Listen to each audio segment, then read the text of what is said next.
El mensaje que me dejó lo significó todo para mí.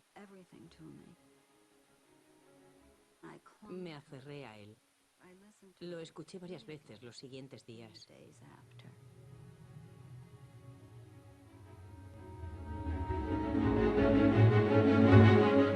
Todo el mundo que ha perdido seres queridos me ha dicho que olvidas el sonido de su voz. Yo probablemente he escuchado ese mensaje centenares de veces. Está ahí para cuando quiera escucharlo. Está ahí. Me lo han dicho y lo sé.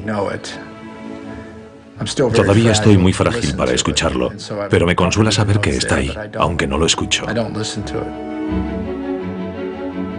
El 11 de septiembre de 2001, casi 3.000 familias perdieron a un ser querido. Las Torres Gemelas se desplomaron con una fuerza tan destructiva que solo se recuperaron 300 cadáveres. Pero para algunas familias queda otro legado. Atrapadas en el interior de las Torres Gemelas, muchas personas intentaron desesperadamente contactar con el mundo exterior. Algunos tuvieron la oportunidad de hablar por teléfono. Otros solo pudieron dejar mensajes. Desde aquel día, las familias han vivido con el recuerdo de esas últimas palabras de sus seres queridos.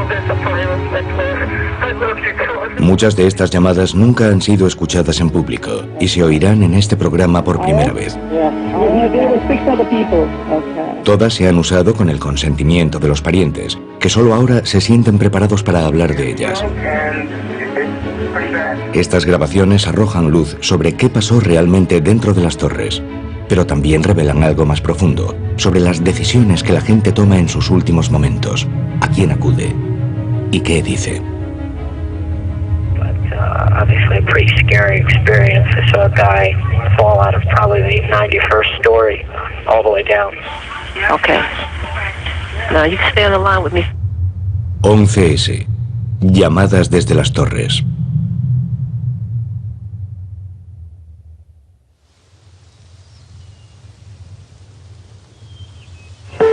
I just wanted to let you know I love you and I'm stuck in this building in New York. There's lots of smoke and he just wanted you to know that I love you always.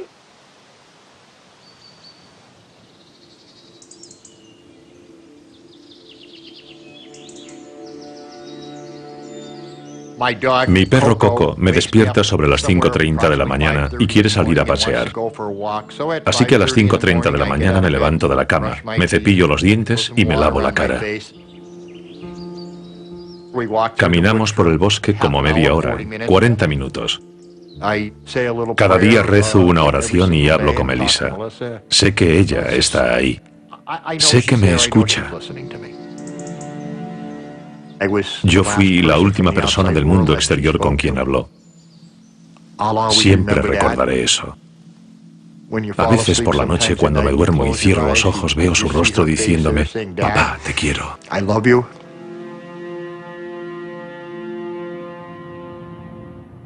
El 11 de septiembre, la hija de Bob Harrington, Melissa, estaba en Nueva York para pasar un solo día.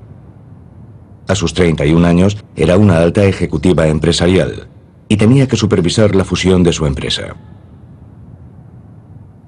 La reunión se celebraría en la planta 101 de la torre norte del World Trade Center. Solo tenía que estar allí aquel martes. Cuando se cerrase la fusión, volvería a California al día siguiente.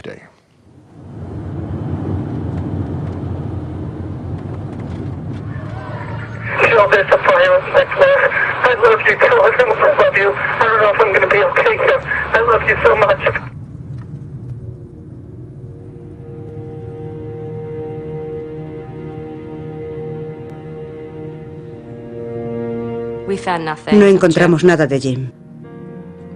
Quedó completamente destrozado.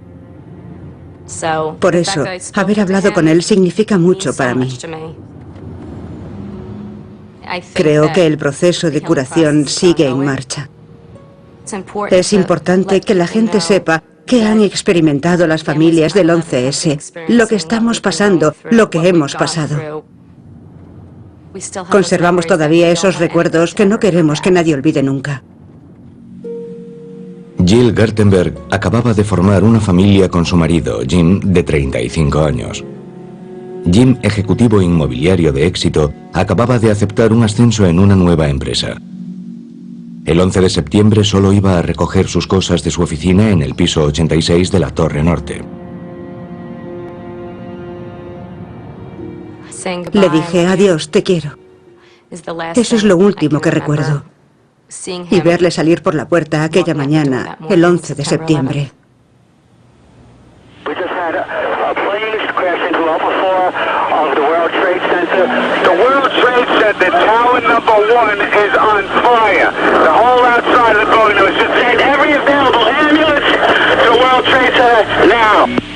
En los minutos siguientes a que el vuelo 11 de American Airlines se estrellase contra la Torre Norte, las imágenes en directo recorrieron el mundo. Pero quienes estaban en su interior no pudieron ver lo que había ocurrido. Desesperados por conseguir información, hicieron más de 3.000 llamadas solo en los 10 primeros minutos.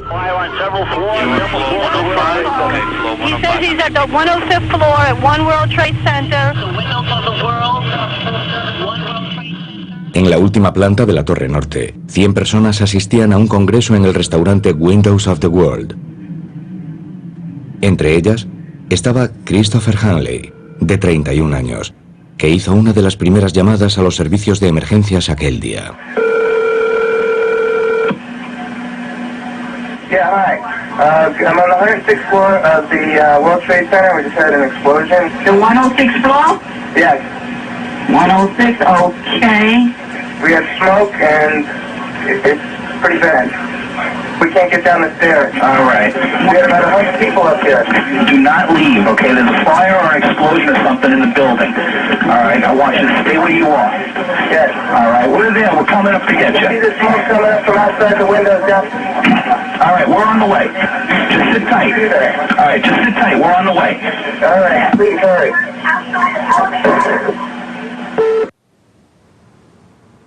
Christopher era nuestro único hijo. Era muy especial. Conseguir la grabación de emergencias fue muy importante. El momento más emocionante para mí es cuando les pide por favor que se den prisa y les da las gracias. Tener esa Presencia de ánimo. bajo esa presión me parece algo extraordinario. Yo me sentí muy orgulloso de él por ser capaz de mantener esa calma y de decir, por favor, dense prisa. Creo que esas fueron sus últimas palabras.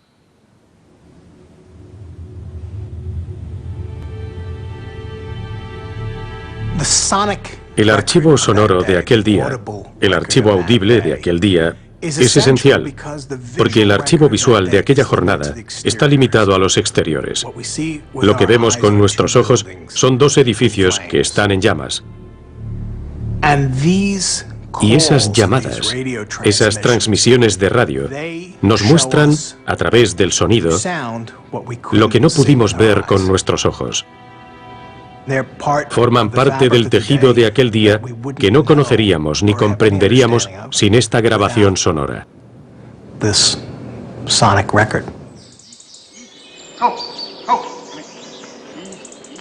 Vamos, perro, vamos. Despacito. Despacito.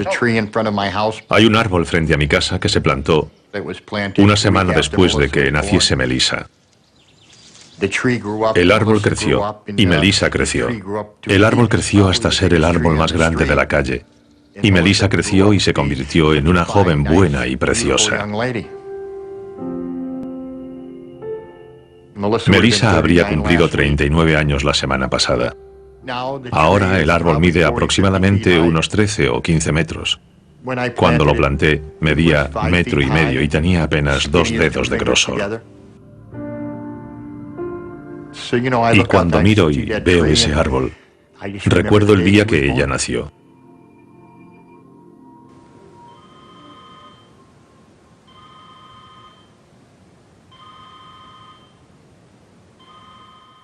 El 11 de septiembre comenzó como cualquier otra mañana. Desperté y encendí la cafetera.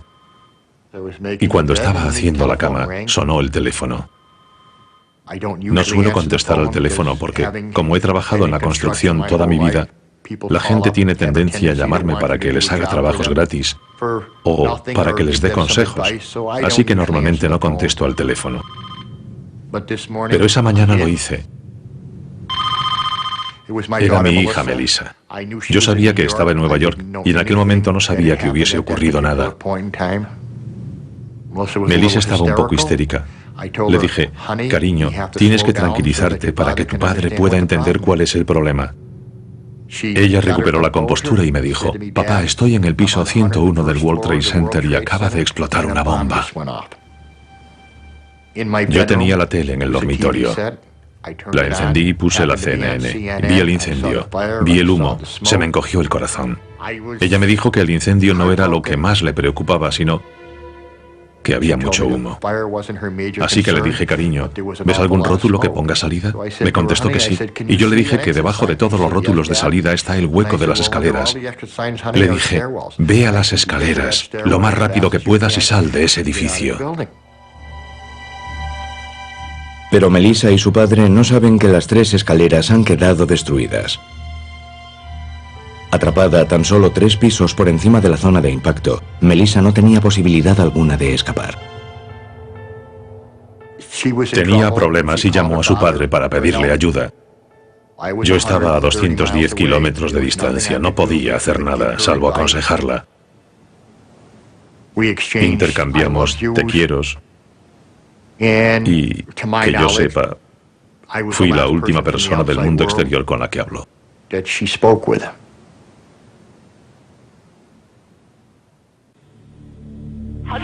floor. There's no injuries, but the people are trapped and nobody. We're on the 106th floor of the World Trade Center. All right, we're there. We're taking care of it. Okay. Inmediatamente después del ataque, los servicios de emergencia se colapsaron con miles de llamadas desde la Torre Norte.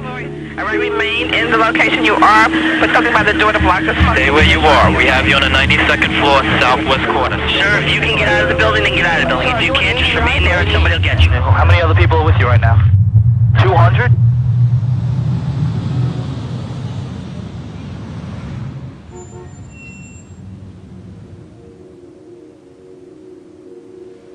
Morning. Happy birthday. Wow.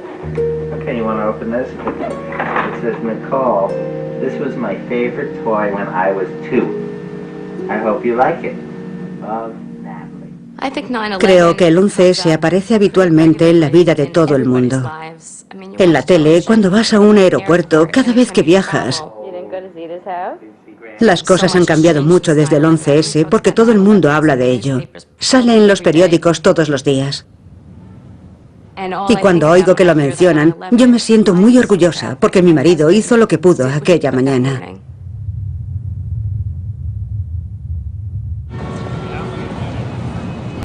Jim Gartenberg había aceptado un trabajo mejor pagado en una empresa nueva 4 días antes. Una buena noticia, porque su esposa Jill estaba embarazada de su segundo hijo. El 11 de septiembre hacía su último viaje para trabajar en la Torre Norte.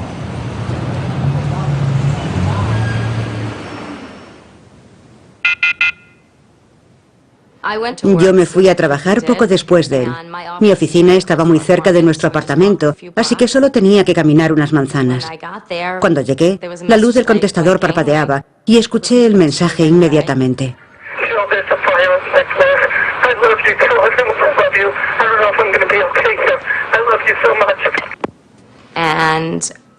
Y eso era todo.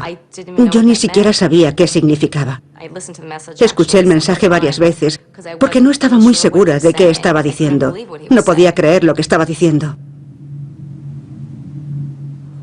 Apenas un minuto después hablé con él.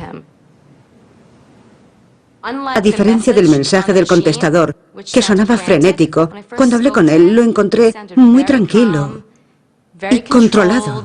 Me dijo que no le pasaría nada, que había un incendio, pero que no le pasaría nada. Yo le dije que se agachase. Es lo que te dicen siempre, que si hay un incendio tienes que agacharte. meterte debajo de una mesa e intentar pedir ayuda. Pero él no tenía ni idea de lo que estaba pasando. A 800 kilómetros de allí, en Chicago, el mejor amigo de Jim, Adam, acaba de llegar al trabajo. Puse la CNBC y dijeron, vamos en directo al World Trade Center. Y había humo saliendo del edificio. Lo primero que hice fue llamar a su despacho. Cogió el teléfono al momento. Tenía un tono de voz que yo no había oído jamás. Era de pánico, de miedo, y decía palabrotas. Hay un incendio, hay humo por todas partes, hay escombros, no puedo salir, tienes que sacarme de aquí. Me preguntó qué pasaba porque no lo sabía y yo tampoco. Jim Gartenberg estaba en la planta 86 de la Torre Norte. Aunque se encontraba 6 pisos por debajo de la zona de impacto, Jim y un compañero estaban atrapados por los escombros, puesto que varios pisos se habían desplomado sobre ellos. Después empezó a tranquilizarse. Me preguntó qué se suponía que debían hacer. Le dije que había un incendio y que estaba ascendiendo, así que tenían que bajar. Me dijo que no podía ir a ninguna parte, porque las escaleras habían desaparecido y había tantos escombros que no podían moverlos.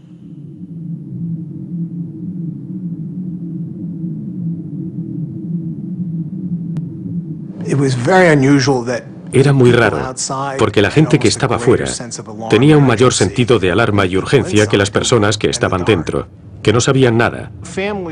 Las familias veían la columna de humo y las llamas ascendiendo por el exterior del edificio. Era una terrible responsabilidad para las personas que estaban fuera tener que decir, es peor de lo que crees. 15 minutos después del impacto contra la Torre Norte, la mayoría de las personas de la Torre 2, la Torre Sur, seguían en sus oficinas contemplando cómo se desarrollaba la tragedia. Entre ellas se encontraba un comercial de 24 años, Brad Fetchett, que dejó un mensaje a su madre para decirle que estaba bien. Hey Mom, it's Brad. Just wanted to call and let you know, I'm sure that you heard that a plane crashed into World Trade Center 1. We're fine, we're in World Trade Center 2. I'm obviously alive and well over here, but obviously a pretty scary experience. I saw a guy fall out of probably the 91st story all the way down. So, you're welcome to give a call here. I think we'll be here all day, but give me a call back later. Love you. Llamó para decirnos que estaba bien. Pero notamos en su tono de voz, cuando dijo que alguien se había caído desde el piso 91, que había mucho miedo en su voz. Está ahí para cuando quiera escucharlo. Está ahí. Lo tengo y lo sé. Todavía estoy muy frágil para escucharlo, pero me consuela saber que está ahí, aunque no lo escucho.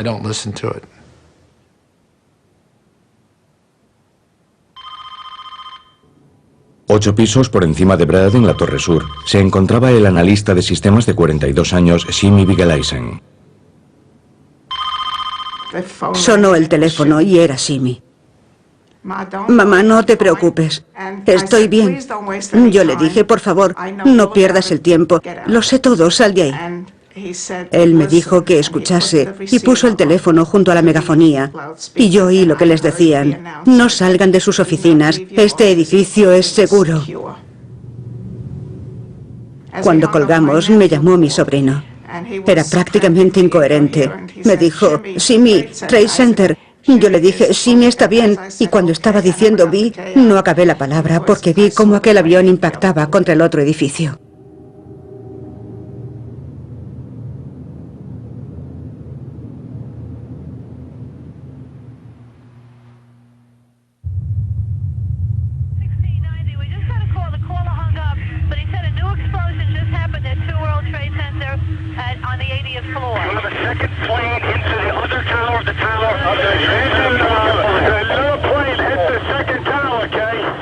A las 9:03, 17 minutos después del impacto sobre la Torre Norte, el vuelo 173 de United Airlines se empotraba contra la Torre Sur. Inmediatamente los servicios de emergencias se vieron desbordados por las llamadas, porque 700 personas habían quedado atrapadas por encima de la zona de impacto.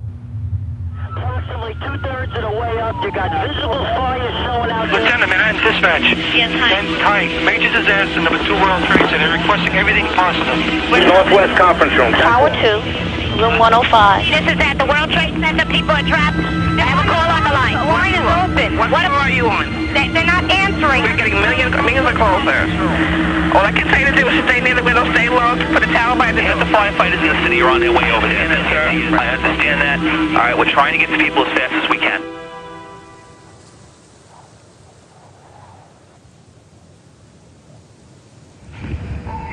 Mom, it's Steven. My plane, my building got hit by a plane, and right now it's, I think I'm okay, I'm safe now, but it's smoky.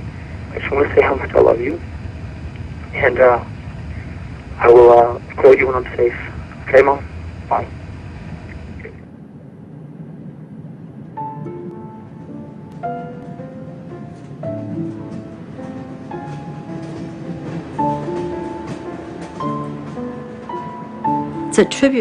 Es un tributo a Stephen decir que, en el momento de su muerte, se puede decir que se llevaba bien con todos los miembros de su familia.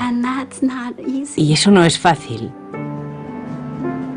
Stephen estuvo con nosotros 33 años y nosotros podemos elegir. Podemos decir, estamos muy enfadados porque ya no está aquí. O podemos decir, le tuvimos durante 33 años y tenemos algo que celebrar. Celebramos los recuerdos.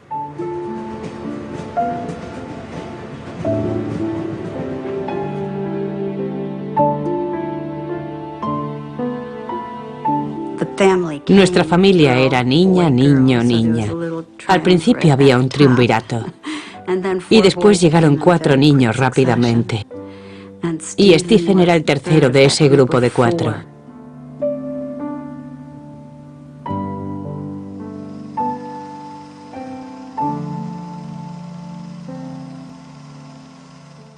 Stephen era muy tranquilo. Sonreía, reía. Era muy tranquilo, muy feliz. La verdad es que la mayoría de las veces estaba contento. Stephen era el que ponía paz en la familia porque todos teníamos una personalidad muy fuerte. Cuando nos sentábamos a cenar, todos queríamos dar nuestra opinión y Stephen era el que mejor, yo diría que el único, que escuchaba todas las posturas de una discusión y mantenía la paz. Ese era el papel que yo creo que desempeñaba en nuestra familia. Él lo hacía sin dudar y ha sido un reto llenar ese hueco. Tras una exitosa carrera como jugador de baloncesto en la universidad, Stephen se había mudado a Nueva York. A los 33 años era comercial de una empresa de inversiones de la Torre Sur.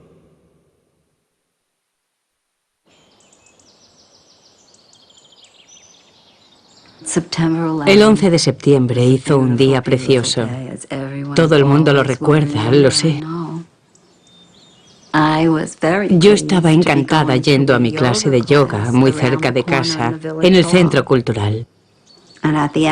Después de la clase, volví a casa andando. Cuando entré en casa, la luz del contestador parpadeaba. Tenía 6 mensajes, algo nada habitual.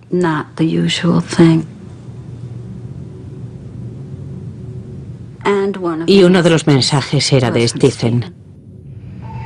Mom, it's Steven. My plane, my building got hit by a plane, and right now it's, I think I'm okay, I'm safe now, but it's smoky. I just want to say how much I love you, and I will call you when I'm safe. Okay, Mom? Bye.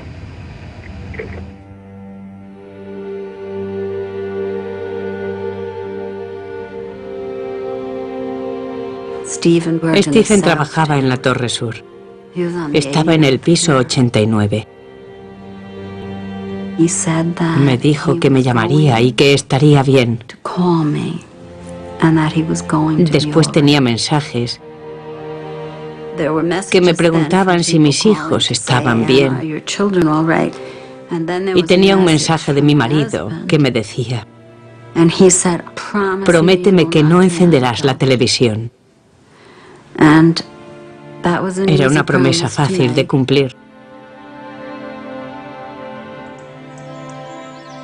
Así que salí a mi jardín trasero y me senté en una silla de plástico de esas baratas, bajo un árbol,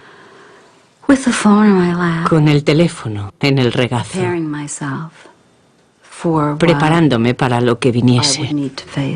You're on the 88th floor, northwest corner. Okay, now, you get soaking wet towels, and you can put them at the doorways. And you're at 2 World Trade, right? You're going to hand them doors. Sorry, you on the 89th or 88? Las familias normalmente tienen un mapa mental de dónde están sus seres queridos. Y si alguien de tu familia está trabajando en un lugar que se ha convertido de repente en el centro de la atención mundial y se está produciendo una desgracia, mentalmente intentas colocar a tu ser querido en relación con esta terrible serie de acontecimientos que se están produciendo.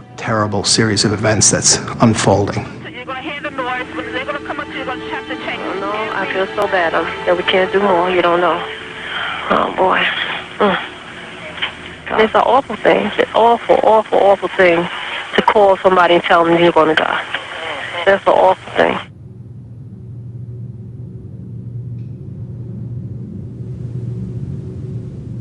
Apenas segundos antes de que la Torre Sur fuese alcanzada, la madre de Jimmy Bigelaisen le había pedido que se marchase. Ahora estaba atrapado en el piso 97. A las 9:15, en el apartamento familiar de Brooklyn ya se habían reunido todos los seres queridos de Jimmy. Se pasaban el teléfono intentando consolarlo y aconsejarlo. Hablamos con Jimmy por teléfono.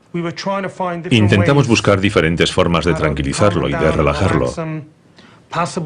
Diferentes formas de intentar salir, de buscar salidas diferentes. Cuando yo hablé con él, me comentó un par de cosas privadas. Me pidió que cuidase de su mujer y de sus hijos. En todo ese tiempo, noté en su voz que la situación había empeorado muchísimo.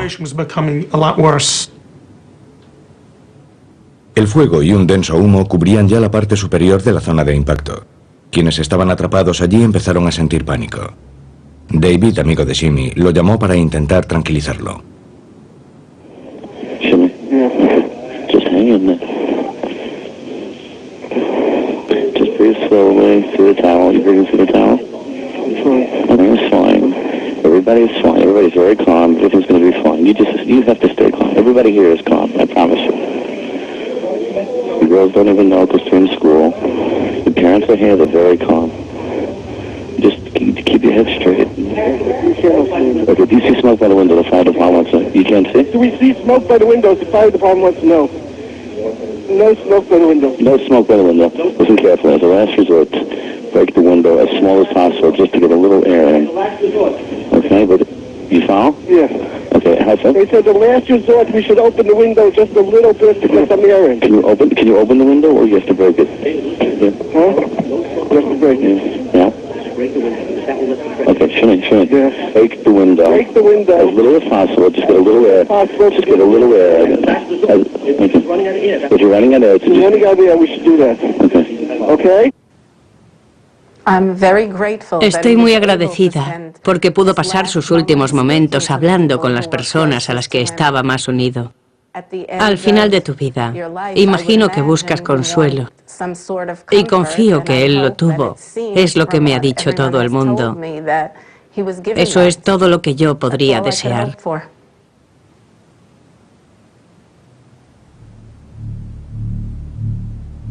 En la Torre Norte, la primera en ser alcanzada, Jim Gartenberg llevaba atrapado bajo los escombros más de media hora. Ya había hablado con su mujer, Jill, y con su mejor amigo, Adam, y quiso que el mundo entero conociese la terrible situación en que se encontraba. Logró contactar con un periodista del New York Times, Jim Dwyer. Hablé con él varias veces aquella mañana. Intenté comprender la situación en que se encontraba. ¿Por qué no podía llegar a las escaleras? ¿Por qué no podía llegar a una salida? Y me dijo que las paredes se agrietaban y se le caían encima y que no podía llegar a donde necesitaba llegar.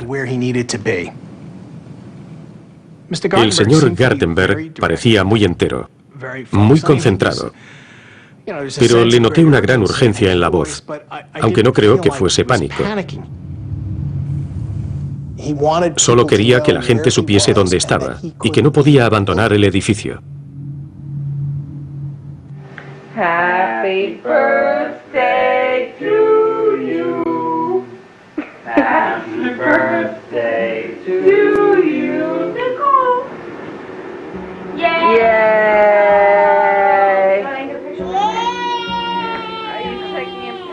Jim siempre había sido un líder. Y creo que lo demostró aquel día.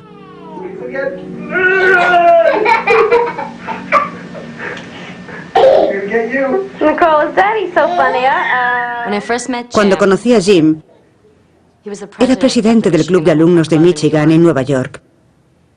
Vi cómo manejaba la reunión y cómo interactuaba con la gente y su capacidad para el liderazgo.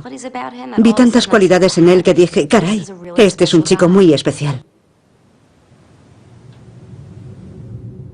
Tras hablar con el New York Times, la siguiente llamada de Jim fue a un programa de noticias de la televisión local.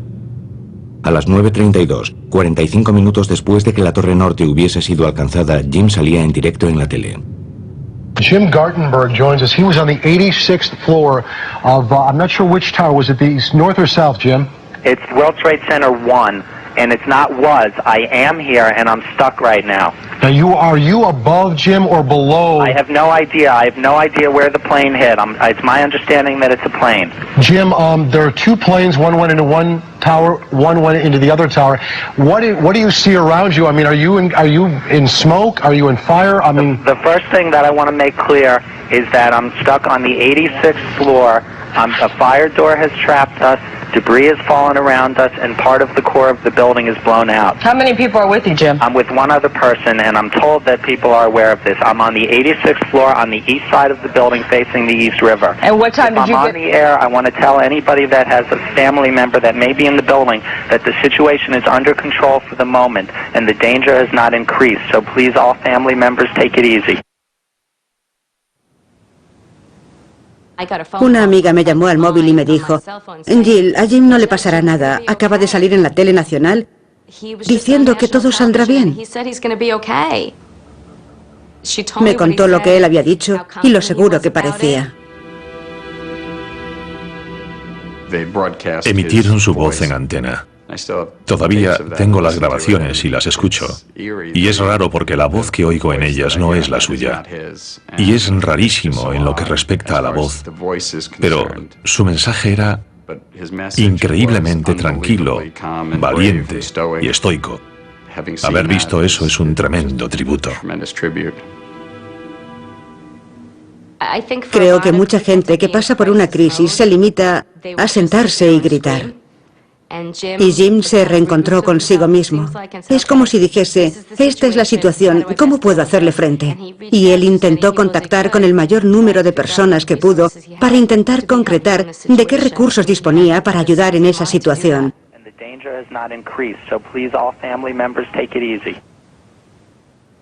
Yo creo que eso es algo maravilloso, pero en mi corazón supe que aquello no acabaría bien. You got it coming in for building number 2 on the 97th floor. People trapped. 90, what floor? We're all around the building. We're completely around the building. We're into the building now.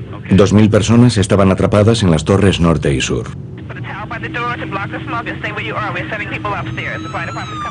Bomberos de todas las zonas de Nueva York fueron enviados a la zona.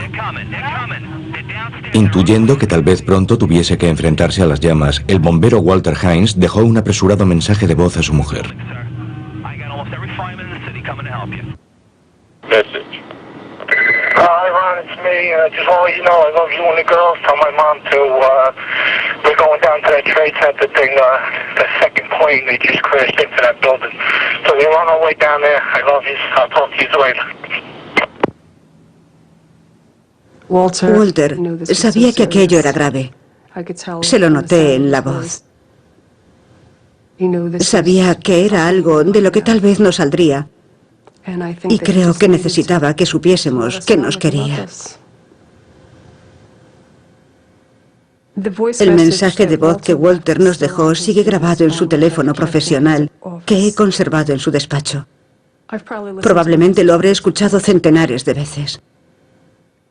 Todo el mundo que ha perdido seres queridos me ha dicho que olvidas el sonido de su voz, que no puedes recordar la voz de las personas una vez que se han ido. Imagino que es así. Y creo que es un buen recordatorio conservar el mensaje de Walter para mis hijas, para que puedan seguir oyendo su voz. Aunque algunos mensajes ofrecen un consuelo, otros son un doloroso recordatorio de una oportunidad perdida de despedirse.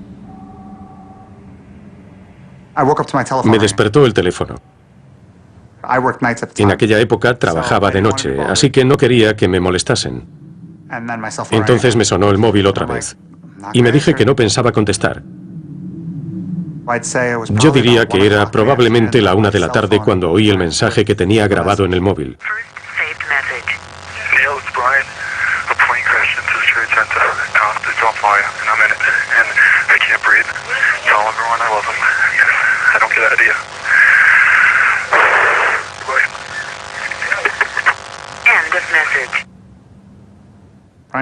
Brian me dejó ese mensaje.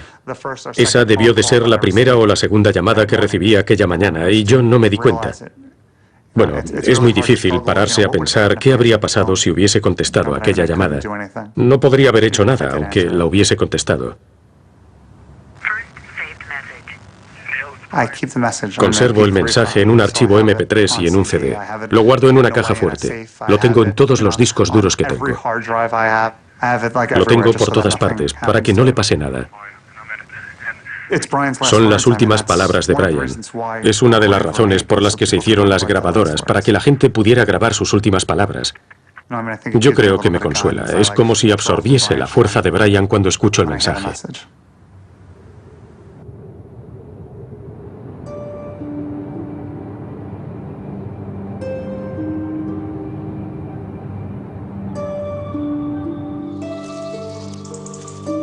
Tan solo 3 pisos por debajo de Brian Núñez, en la Torre Norte, se encontraba Melissa Harrington Hughes. Ella estaba atrapada en el piso 101. Poco después de que el primer avión impactase contra su edificio, Melissa llamó a su padre. Pero 55 minutos después, él no había vuelto a tener noticias suyas. Cuando terminamos nuestra conversación, me pareció que conservaba la calma. Y conociendo a mi hija Melissa como la conocía, creía que no tendría ningún problema para salir del edificio.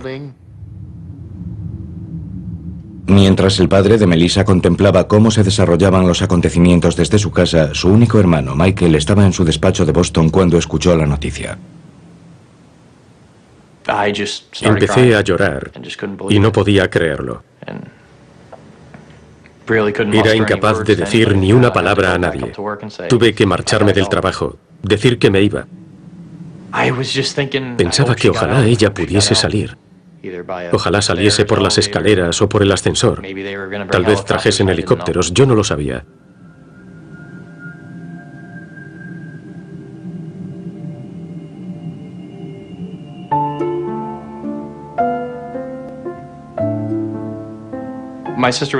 Mi hermana me protegía mucho. No me di cuenta cuando era pequeño, porque el hermano pequeño nunca ve esas cosas. Cuando eres pequeño siempre tienes una visión negativa. Te enfadas, te peleas, le dices que te deje en paz. La típica relación hermano-hermana. Pero a medida que nos hacíamos mayores, cuidaban más de mí. You jerk, it was working? No, it wasn't working. But you know what? What? It's working now. La relación entre Melissa y mi padre, cuando ella era adolescente en los años del instituto, probablemente era hostil a veces. Hay que pensar que dos personas con la misma personalidad, con mucho carácter, nunca tienen una relación fácil. Él probablemente era la única persona a quien ella no podía ganar, mi padre. Y creo que su carácter lo heredó de él, su decisión y voluntad. De jovencita, Melissa siempre había querido experimentar la vida más allá de sus raíces en una pequeña localidad de Massachusetts. Melissa pasó un verano en Francia. Tenía la idea de que París era la mejor ciudad del mundo. Adoraba la ropa, los peinados. Tenía el pelo largo. Cuando volvió, lo llevaba muy corto, al estilo de París. Cuando bajó del avión, su madre y yo la miramos. No nos lo esperábamos. A los 26 años, Melissa se mudó a California para trabajar para una importante empresa de comunicaciones de Internet. Melissa era una joven muy ambiciosa. Cuando estuvo en California, se compró un BMW. Yo tenía unos 60 años cuando ella se compró el BMW y nunca había tenido un coche tan bonito como aquel. Así que le pregunté a Melissa, ¿puedes permitírtelo? Me contestó, papá, puede que nunca vuelva a tener la oportunidad de comprarme uno. Se lo compró y le encantaba. No estuvo aquí mucho tiempo, pero se lo pasó maravillosamente en los 31 años que estuvo aquí. Siempre apuntaba hacia lo mejor y la mayoría de las veces lo conseguía. Tras hablar con su padre, Melissa llamó a su marido, Sean, en San Francisco, con quien llevaba casada solo un año. Él estaba dormido cuando lo llamó. Sean, it's me. I just wanted to let you know I love you and I'm stuck in this building in New York. There's lots of smoke and I just wanted you to know that I love you always. Melissa conoció a Sean en un club de baile para jóvenes. Así comenzó su relación. Él era un joven muy agradable y formaban una pareja extremadamente atractiva. Puedo decir que cuando me lo presentó le brillaban los ojos. Supe inmediatamente que probablemente era el hombre con el que se casaría. Y lo hizo.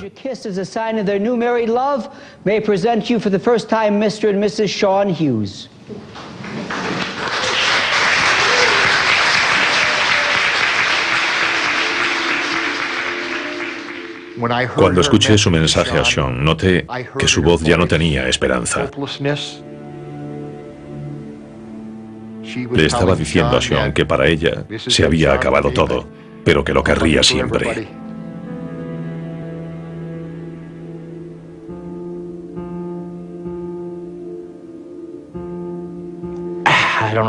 No sabría decir si es algo bueno o no. Estuvo bien oír su voz, ver que había llamado a su marido. Es muy emotivo cuando lo escuchas. Sientes todo tipo de emociones diferentes. Obviamente es triste, porque cuando lo escuchas, sabes que no podrá salir. Pero como te digo, también es bueno, porque puedes oír su voz. Siempre es bueno oír su voz.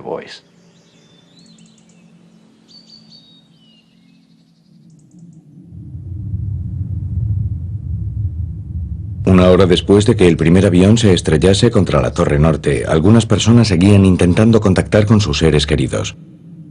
Las redes telefónicas estaban sobrecargadas. Cuando Tom McGuinness, de 41 años, consiguió contactar con su mujer, ya sabía que no tenía ninguna posibilidad de escapar. Le pregunté enseguida, ¿dónde estás? ¿Dónde estás? Casi me enfadé porque no me contestaba. Y entonces me dijo, estamos en una sala de reuniones de la que no podemos salir. Estamos atrapados en una sala de reuniones. Le pregunté quién estaba con él y me dijo los nombres de un par de personas a las que yo conocía. Estaban con él 3 hombres y otras personas. Y los oías de fondo. Los oías hablar, no oías pánico. Recuerdo que oía a un hombre gritar, ¡tiremos esa maldita pared! Recuerdo que le dije que saldría de allí, se lo repetí un montón de veces. Entonces me dijo, Iliana, tú no lo entiendes. Me dijo que había gente que se estaba tirando al vacío. Entonces pensé, oh, Dios mío, ¿cómo estarán estas personas viendo lo que pasa por encima de ellos? Era increíble. Yo no hacía más que repetirle que volvería a casa por la noche, que volvería a casa.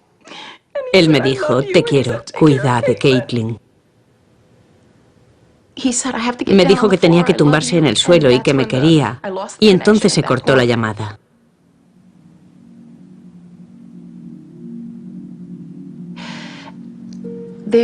Me consuela mucho haber podido hablar con él. Y lo curioso es que ese consuelo no fue un gran consuelo aquel día, ni siquiera semanas después. Pero es un gran consuelo ahora. Y fue un gran consuelo meses después. Y es un consuelo porque no lo fue para mí, sino para él. Fue su oportunidad de despedirse. Fue su oportunidad de decirme que cuidase de Caitlin. Me dijo, será un milagro si salimos de aquí. Sabía que no saldría de allí.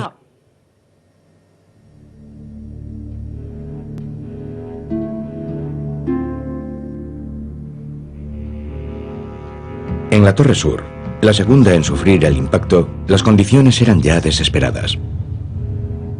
Stephen Malderry trabajaba con un grupo de amigos de la universidad, todos exatletas del instituto. A medida que el fuego se propagaba, el grupo tomó la decisión colectiva de seguir juntos e intentar llegar al tejado. Se enfrentaban a un agotador ascenso de 21 pisos por las escaleras, entre el calor y el humo.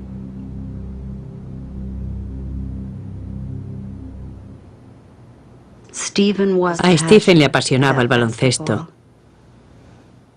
pero era menudo y delgado. Tengo una foto suya de cuando estaba en octavo curso y enamorado del baloncesto. Está de pie entre dos compañeros de clase más crecidos, que eran sus mejores amigos. Parece la mascota, pero no lo era. Aguantaba entre ellos. Yo creo que el baloncesto influyó de forma clave en su personalidad.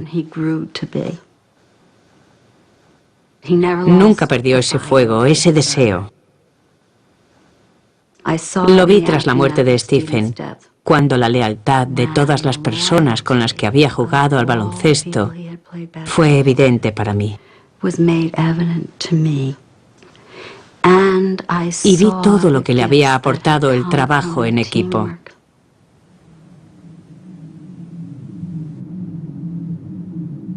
Stephen y sus amigos llegaron a la parte superior del edificio, pero las puertas de la azotea estaban cerradas.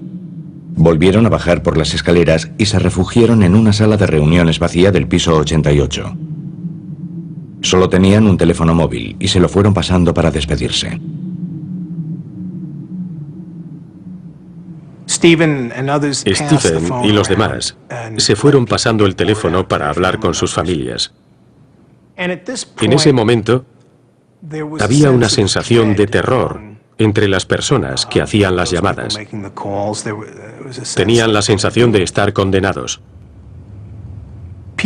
La gente usa sus últimos minutos de conversación para hablar con sus familias, con sus seres queridos y amigos, y decirles que han hecho su vida mejor y que quieren que cuiden de no sé quién y demás, que quieren que sepan cuál es la verdad de sus vidas.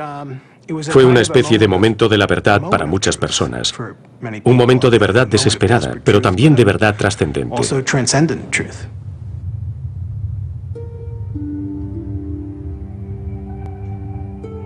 65 minutos después de que la Torre Norte hubiese sido alcanzada, seguían haciéndose llamadas desesperadas desde el edificio.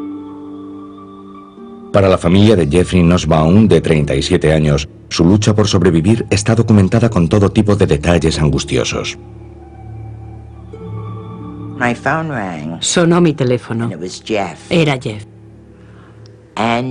Y Jeff me dijo que su oficina se estaba llenando de humo y que les costaba respirar. Me dijo que habían saltado los aspersores y que les llegaba el agua por los tobillos.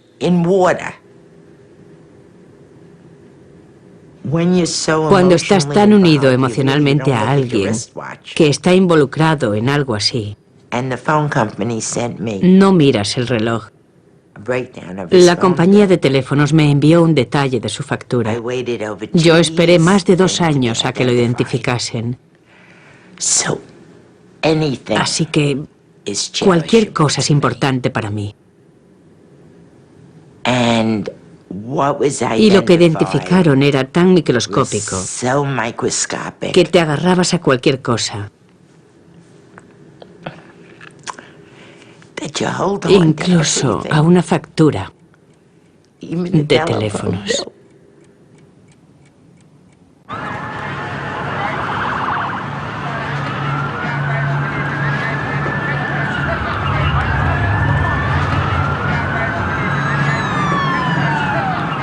A las 10, la operación de rescate apenas había progresado.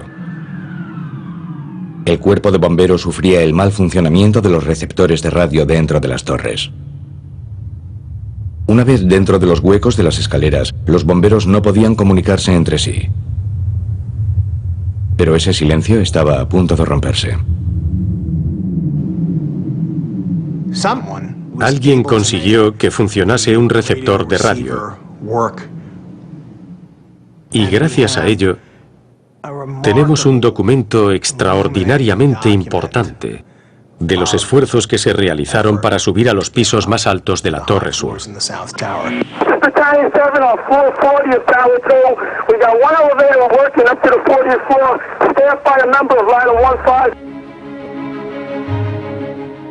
El hombre que había arreglado el receptor de radio era Orio Palmer, de 45 años. Como jefe del Escuadrón 7, Palmer fue de los primeros en llegar al lugar. Cuando entró en la Torre Sur, arregló él solo un ascensor y lo llevó hasta el piso 40. A medio camino de donde casi 700 personas luchaban para salvar la vida. Entonces empezó a subir a pie. Y como era un hombre que estaba en una forma excelente, hizo unos progresos increíbles. Había corrido maratones, medios maratones.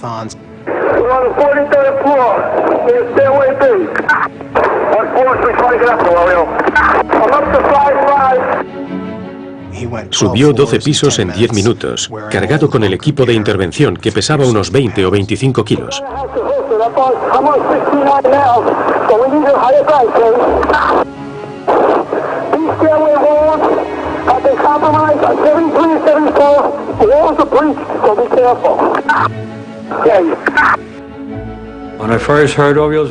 La primera vez que oyes la voz de Orio en las cintas, notas que ha iniciado una carrera contrarreloj.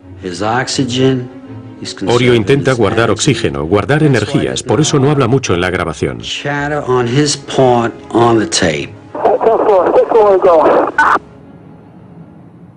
Durante su ascenso, Palmer descubrió que una escalera, la sur, seguía intacta hasta la zona de impacto y más arriba. Para los centenares de personas atrapadas, esta escalera podría haber sido una ruta de escape.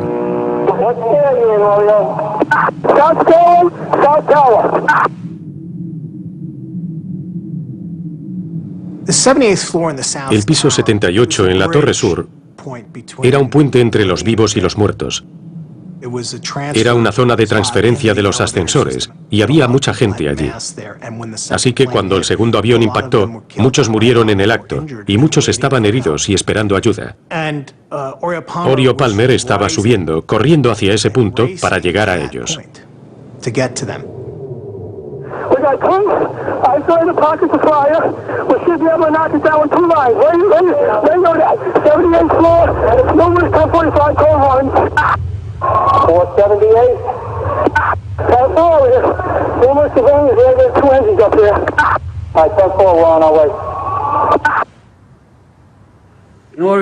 Orio llegó allí arriba muy rápido. Quienes estaban heridos o moribundos y vieron que alguien había conseguido llegar hasta allí, supieron que había una salida. Las personas que estaban allí, en el punto de impacto, y lo vieron, imagino que sintieron una gran alegría, euforia, probablemente indescriptible. Al verlo, se dieron cuenta de que había esperanza, gracias a aquel hombre que había llegado hasta allí arriba.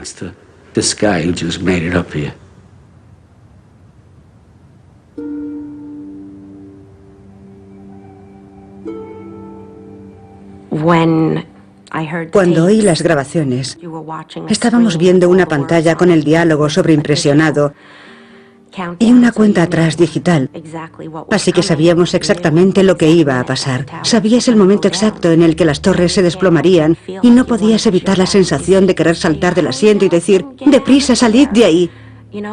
Solo queda un minuto para que se caiga.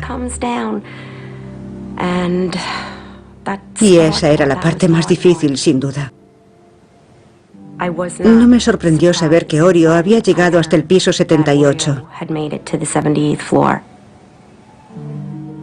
Llegó hasta el punto de impacto. Y eso es increíble. Dejó una historia detrás. Mis hijos la tendrán, sus hijos la tendrán. Y creo que eso servirá para honrar su recuerdo y saber qué tipo de persona era. 7 minutos después de las últimas palabras de Palmer, la torre sur se desplomaba. Solo hay una llamada a emergencias que recoge este momento desde el interior del edificio. Pone de manifiesto la complejidad moral de escuchar el sufrimiento de quienes estaban atrapados.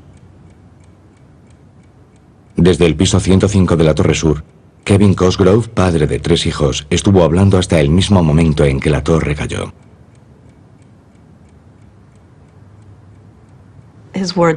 Sus palabras me atormentan. Intento no pensar en ello, pero en cierto sentido también es un consuelo saber dónde estaba y por lo que pasó y lo que intentaba hacer, y no mucha gente tiene eso. Partes de la llamada de Kevin se hicieron públicas deliberadamente cuando la acusación las utilizó en el juicio contra los terroristas del 11S. Se usaron para ilustrar el sufrimiento humano de aquel día. La primera copia no la habían limpiado, así que había muchos ruidos de fondo. Y era difícil oír lo que decía. Era muy difícil escucharle, porque le costaba respirar. Smoke, right there, 105, 2 power. All right, sit tight, we'll get to you as soon as we can. There's some staying up, the smoke's really bad, man. That's all we can do. All right, let's where you guys up to. We're getting there. Doesn't feel like it, man. I got young kids. I understand that, sir. I got lots of people up here. I understand. And then you got a lot in the building, up on the top. Smoke rises, right there, we're on the floor, we're in a window. And then I had to be in green now. Can't see. Okay. Just try to hang in there. I'm going to stay with you. So you're in an air-conditioned building.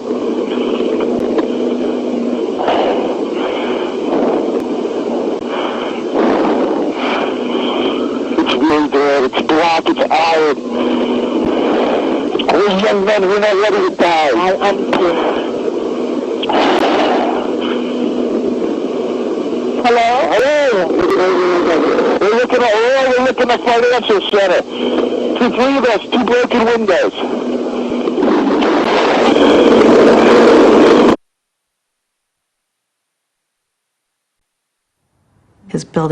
Su edificio empezó a desplomarse. Fue el primero en caer. Alguna gente dijo que escuchar las palabras de Kevin hizo que los sucesos del 11S se humanizasen para ellos. Se vio que había personas allí dentro, que no eran solo edificios. Una mujer le llamó la voz de las torres. Para ella convirtió aquello en algo real, no en una simple historia de las noticias.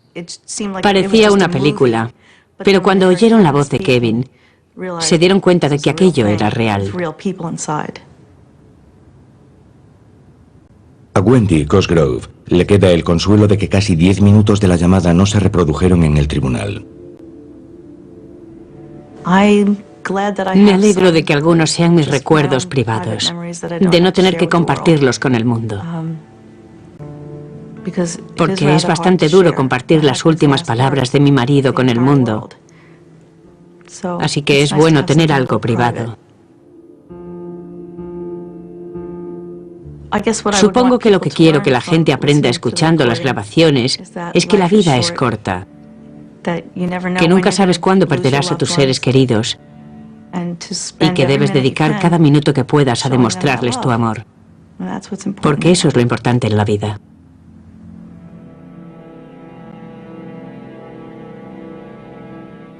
Tras 62 minutos, la Torre Sur, aunque había sido la segunda en recibir el impacto, fue la primera en caer. Casi 1000 civiles y bomberos murieron. Además de Kevin Cosgrove, murieron Brad Fetchett, Jimmy Bigeleisen, el bombero Walter Hines, el jefe de escuadrón Orio Palmer y Stephen Malderry. Sonó el teléfono y era Amy, mi hija pequeña. Lo primero que le dije fue, ¿y Stephen? No me contestó, solo hubo silencio. Llegué a casa y llamé a mi madre. Ella estaba encantada de oír mi voz y le conté lo de Stephen. Simplemente gritó. Y eso fue todo.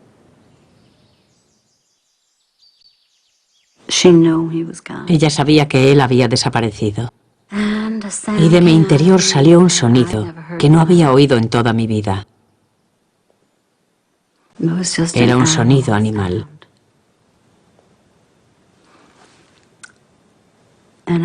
Cuando oí ese sonido por primera vez en mi vida, ese aullido,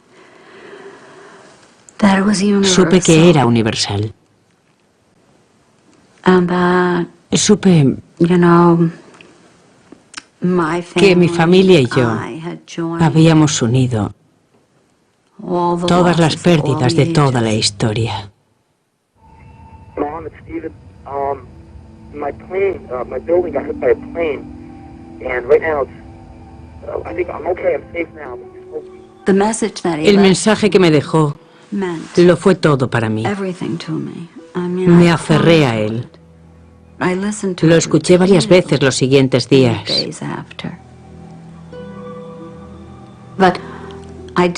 Pero lo guardé llegado un momento y dije que no volvería a oírlo. Y pasó algo muy raro, porque a medida que fue pasando el tiempo, creé un mensaje nuevo que él nunca había dejado. Lo añadí a lo que él había dicho, pensando que lo había dicho. En su mensaje me decía que no le pasaría nada y que me llamaría. En el mensaje que yo empecé a crearme como un año después, me decía que no le pasaría nada y que a mí tampoco. Le hice decir eso en mi memoria una y otra vez.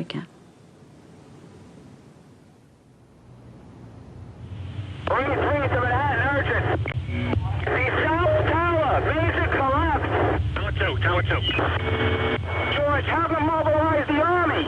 We need the army in Manhattan. All units stand by. Everybody try to calm down. Aunque había sido la primera en ser alcanzada, la Torre Norte seguía en pie. Para quienes tenían a seres queridos atrapados en su interior, el desplome de la Torre Sur era un terrible presagio. Cuando se derrumbó la primera torre, yo esperaba que Melissa hubiese salido del edificio. Me había convencido de que no estaba allí.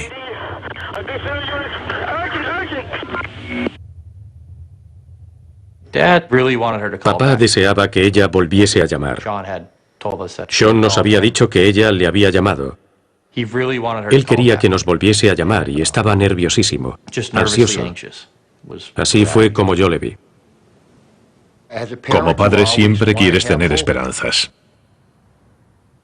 Yo pensaba que si había una forma de salir del edificio, Melissa, para entonces, ya lo habría conseguido.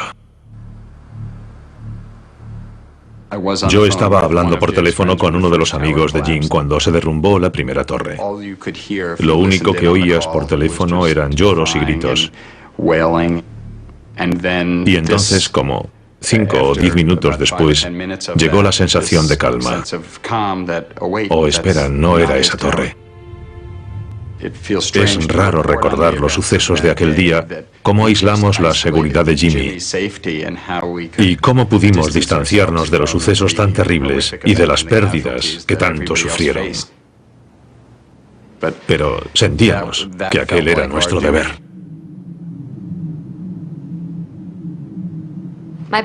Mis padres estaban en Florida el 11 de septiembre.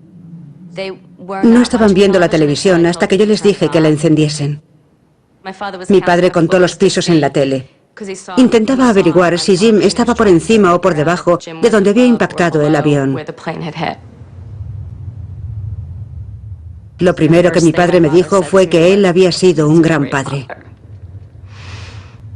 Y bueno, para mí aquello lo hizo real, porque pensar que no saldría de allí era una cosa, pero que mi padre hablase de él en pasado lo hizo real, más real para mí. Supe que su vida había llegado a su fin.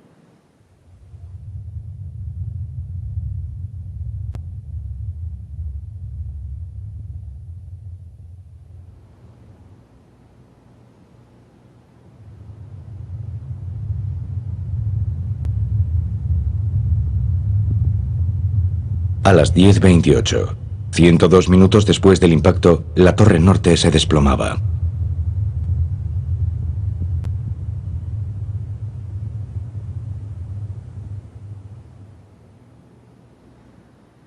Vi caer la torre.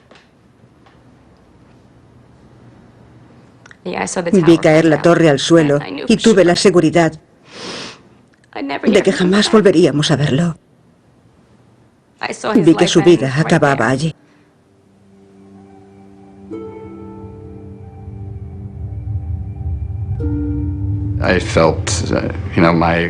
Me sentí como si me hubiesen arrancado el corazón.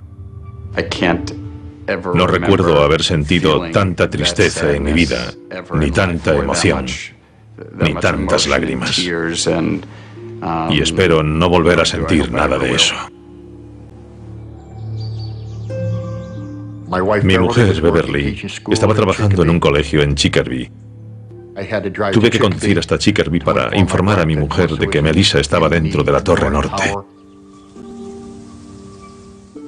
Íbamos escuchando la noticia en la radio de vuelta a casa, y entonces la torre norte se desplomó. Mi mujer me pidió que apagase la radio. Yo la apagué, volvimos a casa y lloramos juntos.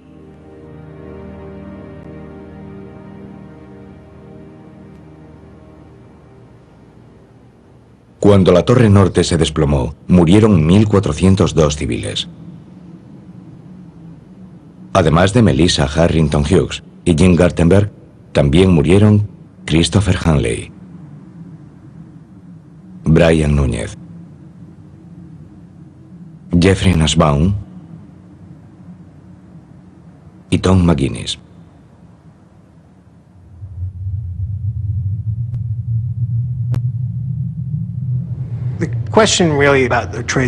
La cuestión realmente sobre el World Trade Center es de qué están hechos nuestros recuerdos. ¿Están hechos de imágenes y de mitos? ¿O están hechos de realidades?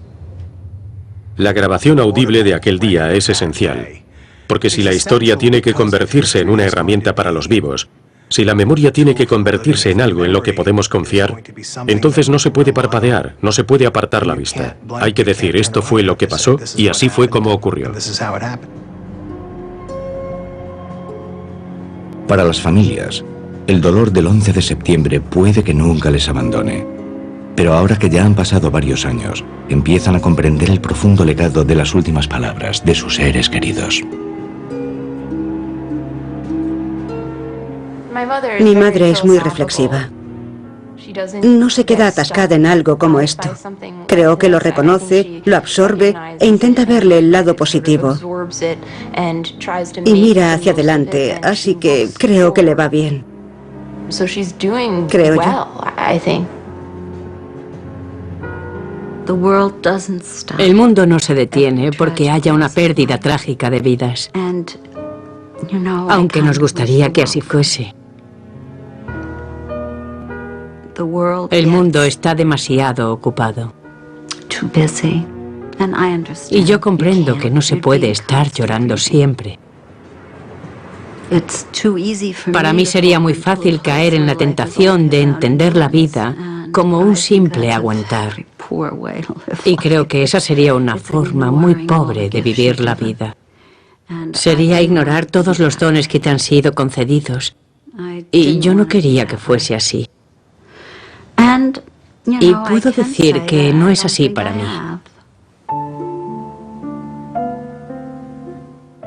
Jim me llamó inmediatamente, en cuanto pasó. Su primera reacción fue que necesitaba hablar conmigo. Tener su voz. Tener su voz es estupendo. Aunque sienta su pánico, es un recuerdo duradero. Muy bien, seguimos así. Cuando Jim falleció, yo estaba embarazada de 3 meses. Y ahora aquí estoy, con ese regalo tan especial que me dejó. Y para mí es muy importante que tuviésemos eso. Ella tiene su personalidad, es muy ocurrente, y su sentido del humor es como el de él. Así que saber que ella es parte de él y que mi otra hija es parte de él, me hace sentir feliz. Yo fui la última persona del mundo exterior que habló con Melissa. Tuvimos ocasión de decirnos lo mucho que nos queríamos. Y pienso en ello constantemente, todo el tiempo. Desde que Melissa murió, no es que quiera buscarle el lado bueno, pero es que él ha cambiado. Ahora le da más importancia a las cosas, por así decirlo. Es un hombre más cariñoso ahora que antes. Antes no mostraba sus sentimientos tanto como ahora. Por ejemplo, con mi hijo, que curiosamente, caprichos del destino, nació un 11 de septiembre. Cuando abandonas la faz de la tierra, lo único que dejas son tus hijos. Ese es tu legado.